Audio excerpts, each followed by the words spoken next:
Welcome back to the Garden Hutch. Today we'll discuss week 34 of 2023. Let's get going.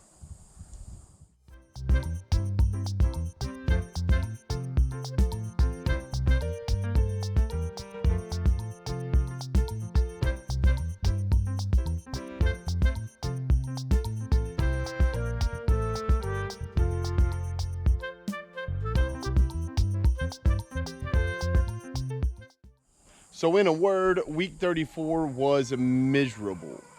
From Sunday all the way through Saturday, it was triple digits almost every day. There were a couple days I think that topped out at 99. The feels like temperature though was still 113. So again, it was super uncomfortable. So a big part of what we did last week was just try to keep as many plants alive as we possibly could. We didn't have any rain, so I was out here watering every other day or so. So with all that being said, let's just go take a look and see how we did keeping things alive last week. Well, as you can see, the Vegeta bed did pretty well. A lot of it is because this area doesn't get too much direct sun during the hottest part of the day. Of course, the jalapenos, man, look at those pimento peppers. Yeah, they're doing really well. Our basil has responded well, but again, I think a lot of that has to do with the locations. We are having to cut a lot of the flowers off of these routinely. We got the single one that we left over here just so we have it to eat with the last of our large tomatoes.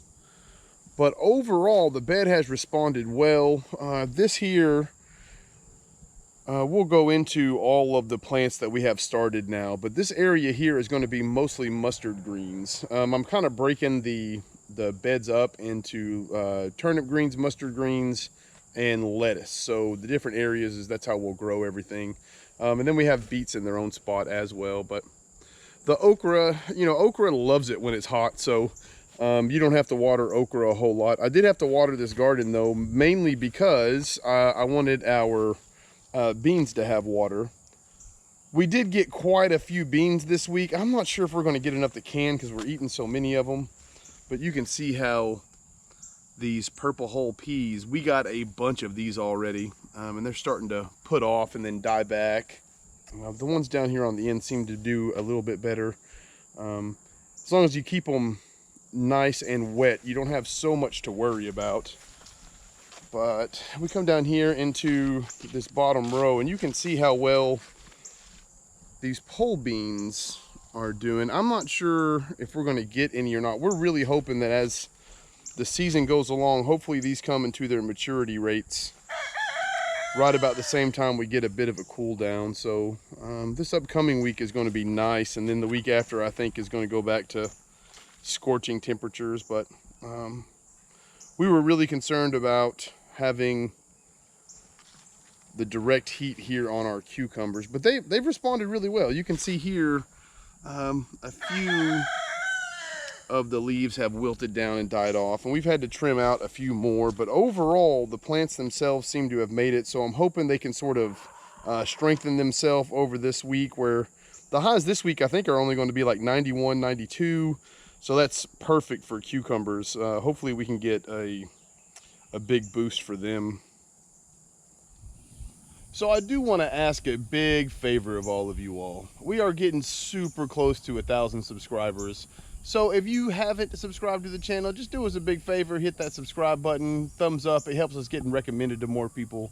One of our goals this year was to reach 1,000 subscribers. So anything you folks could do to help us out, it's really appreciated. So anyway, let's talk about the top garden. Not much has really changed. We pulled a lot of stuff out in there that just wasn't doing well in the summer heat. We have got a lot of production out of this garden this year, so that's good. We also have a lot of the plants started that we'll look at in the greenhouse here in a minute. So coming up, this top garden is going to be almost like a brand new thing, I would like to point out the squash, they're doing well. They haven't died off or anything or wilted back. The problem is your squash isn't going to put off female flowers whenever the temperatures are so drastic. So what we're hoping is going into this week, our yellow squash and our zucchini will get a few female flowers on them. If it doesn't, it doesn't, but we'd really like to see if we could get some more squash before the season is over with. But all that being said, the top garden is still about the same as it was. We're still getting a lot of cherry tomatoes. We're still getting quite a few peppers every week. I don't know if I'm gonna be pickling any more peppers. I don't have any more room in my pantry for that type of stuff. I did save a shelf for the green beans. We're hoping we get a little, if not, that's fine. We'll put something else in there. All right, let's go take a look at the pallet garden and the greenhouse real quick.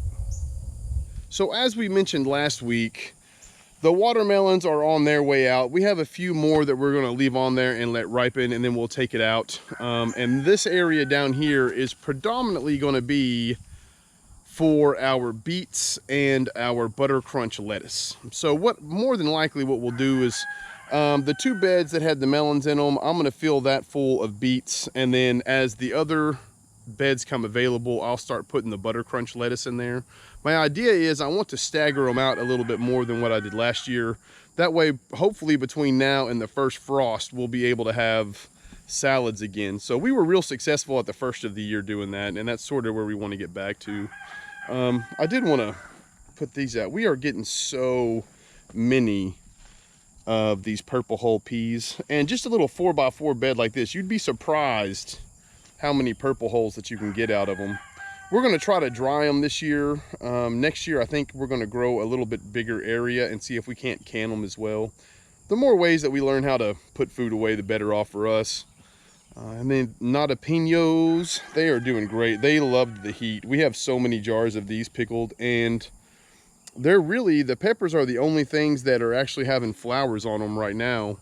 I anticipate some of the tomatoes will have more flowers going into next week, just because of how cool the temperatures are going to be. So by the end of this week, our beef masters, they're going to be taken out, and I've really enjoyed these. They have done really well this year.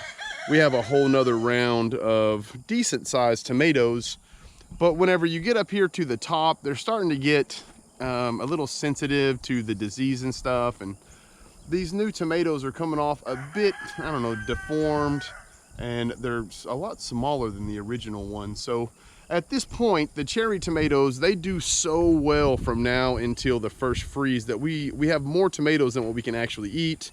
I don't need to can any more tomatoes. So with these tomatoes not producing the kind of fruit that we really want to eat, you know, they still taste good, but it's not really what we're looking for in our Beefmaster tomatoes. We're going to go ahead and pull this out probably at the end of the week. There's, you know, half dozen, 8 tomatoes or so in there that I want to let ripen. Once that happens, we'll pull this out and start getting it ready to house some of our green vegetables going into the fall and the winter. Now our greenhouse, as you can see, it's not the neatest. We did go through and do some work because we knew the time was approaching where we were going to need this area. And look at this guy in here. Somehow in this greenhouse, this bell pepper plant, and I don't understand how, but it has survived all the way through the summer. It gets really hot in here.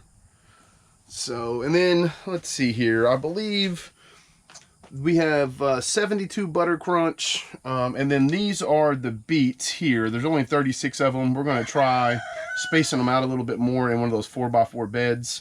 And then I'll start 72 more beets as well end of this week. So these are the turnips, and then these are the mustard greens. And as you can see, they are moving right along. Depending on how this week goes, if the weather cooperates and it doesn't get too insanely hot, there's a good chance these may be ready to go into their permanent homes, you know, about a week from this Friday. So that's one of the reasons why we're having to move relatively quickly with getting the other beds cleaned out.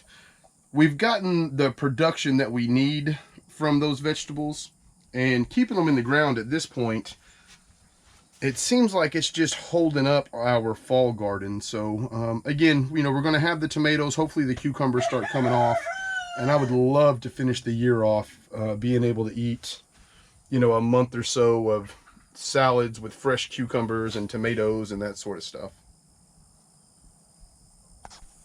Wow, what a beautiful morning compared to last week. It's going to be nice having a pleasant week to work outside. I don't think it's supposed to be above 90 all week until like later in the afternoon. So, you know, you have a couple hours where it's hot before the sun sets, and I can get it behind that. You know, last week it was like 90 degrees first thing in the morning. Nobody likes that kind of weather. As always, I appreciate all you folks hanging out with me today. Until next time, I hope all you folks take care of yourselves. Peace.